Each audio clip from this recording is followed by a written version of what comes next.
रात करीब 1:40 पर कुछ हुआ। कोई चीख नहीं, कोई आवाज नहीं, कोई चेतावनी नहीं। लेकिन उसी पल चारों जाग गए और उसी पल चारों ने एक ही फैसला लिया, भागना। ये कहानी वास्तविक घटनाओं से प्रेरित है, जो भारत के एक बेहद ठंडे और दूर दराज इलाके जैसी परिस्थितियों में घटी थी। इस घटना के दस्तावेज आज भी मौजूद हैं, लेकिन इसका कारण आज तक कोई नहीं जान पाया। डर हमेशा अचानक नहीं आता। अक्सर डर बहुत शांति से आता है, इतनी शांति से कि जब तक इंसान समझता है तब तक डर उसके फैसलों में घुस चुका होता है। ये कहानी भूतों की नहीं है, ये कहानी चीखों की नहीं है, ये कहानी उस पल की है जब इंसान अपने ही दिमाग पर भरोसा करना बंद कर देता है। 4 लोग थे, कोई बच्चे नहीं, कोई नौसिखिए नहीं, चारों अनुभवी थे। पहाड़ उनके लिए नए नहीं थे, ठंड उनके लिए अनजान नहीं थी, और सबसे जरूरी बात, डर उनकी आदत नहीं था। उस दिन मौसम खराब नहीं था, हवा तेज थी लेकिन जानलेवा नहीं, बर्फ गिर रही थी लेकिन डराने वाली नहीं। डायरी में लिखा गया, रास्ता मुश्किल है लेकिन सब ठीक है।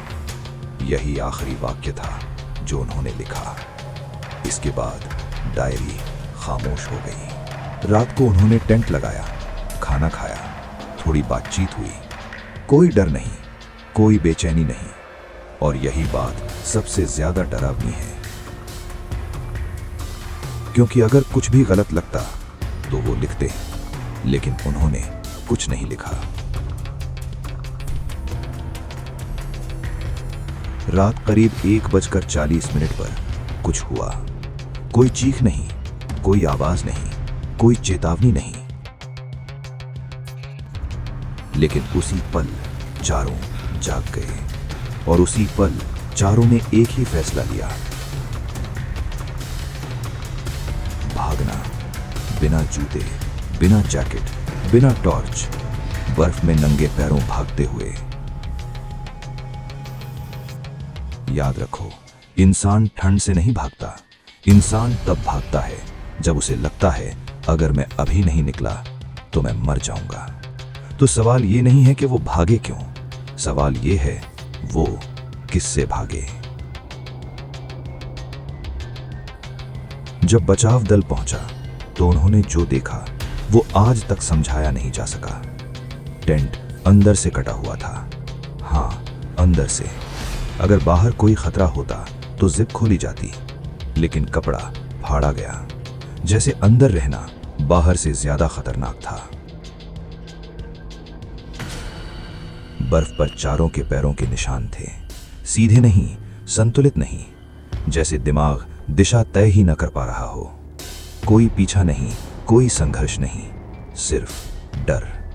और डर अक्सर सबसे सच्चा सबूत होता है। कुछ शव टेंट के पास मिले, कुछ ढलान की तरफ, कुछ ऐसे गिरे हुए जैसे चलते चलते शरीर ने साथ छोड़ दिया हो।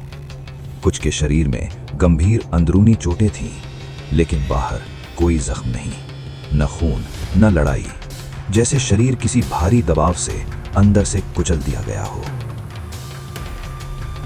डॉक्टरों ने कहा, डर इतना ज्यादा था कि शरीर ठंड को, दर्द को, सब कुछ भूल गया। लेकिन सवाल फिर भी वही रहा, 4 अनुभवी लोग एक साथ किससे डर गए। न जानवर, न इंसान, न तूफान, कुछ भी ऐसा नहीं जो समझाया जा सके। सरकारी रिपोर्ट में आखिर में एक ही लाइन लिखी गई, cause of death unknown force. न कोई नाम, न कोई चेहरा, बस अज्ञात, और केस बंद कर दिया गया। लेकिन यही कहानी खत्म नहीं होती, क्योंकि कुछ महीनों बाद उस इलाके में काम करने वाले लोगों ने एक बात नोटिस की। रात में जब हवा चलती थी तो बर्फ पर कदमों के निशान अब भी बनते थे। 4 जोड़ी नहीं, बल्कि जैसे कोई अकेला चल रहा हो। और सबसे अजीब बात, वो निशान कभी वापस नहीं जाते थे। ये कहानी यहाँ खत्म नहीं होती, क्योंकि सवाल अब भी वही है, उस रात टेंट के अंदर आखिर क्या था? और अगर उसका जवाब आज भी कहीं मौजूद है, तो शायद वो हमें ढूंढ रहा है। सबसे डरावनी चीज वो नहीं होती जो दिखती है, सबसे डरावनी चीज वो होती है जिसका कोई नाम नहीं होता।